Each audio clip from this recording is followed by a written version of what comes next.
ګرانو ګلالۍ ماشومانو سلامونه. هیله لرم چې ټول جوړ روغ اوسئ او راغلي وئ چې خپل نوي درس ته غوږ ونیسئ. بیا به هم خپل درس د بسم الله الرحمن الرحیم په مبارکه کلمه پیل کړو. اوس یې تاسې هم ووایئ. بسم الله الرحمن الرحیم. آفرین، شاباس. اوس به نو د برکت سره خپل درس پیل کړو.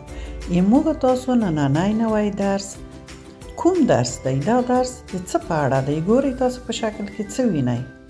مولی سرخک وینئ، گازر وینئ، بادرنگ، رومی بادنجان، دولمه‌ای مرچ، کدو، تور بانجان او خرمېړي وینئ. دې ته ټولو ته موږ څه وایو؟ سابه یا ترکاري وایو او په انګلیسي کې ورته ویجیټیبل وایو. ویجیټیبل. اوس دا یو درته معرفي کوم. یو درته په دې درس کې څو دانې معرفي کوم. دا لومړی ترکاري یا د سبو د جملې نه رومی بادنجان دی. رومی بادنجان ته په انګلیسي تومیتو وایي. تومیتو.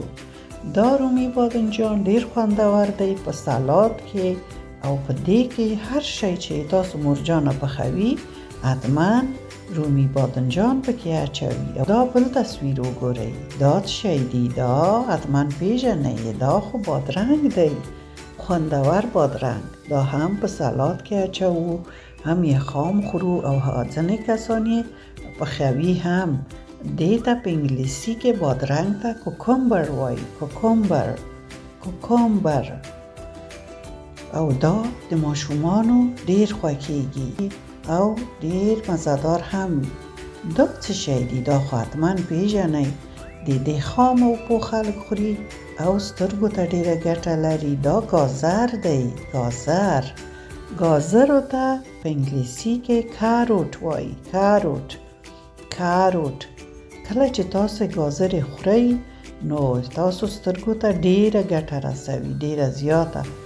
موږ په هیواد کې څو رنګه گازر پیدا کیږي او هر رنګ یې ډیر خوندور او ډیر ګټور هم دی. دې تصویر کې وګورئ. دا مولی سرخک دی. مولی سرخک هم خوندوره ترکاري ده چې یوازې خامه خوړل کیږي او په انګلیسي کې ورته رد رادش وایي. سری مولی یا رد رادش او مولی سرخک هم ورته وایو. ځینې خلک ورته سری مولی او ځینې خلک ورته مولی سرخک وایي او په انګلیسي کې رد رادش.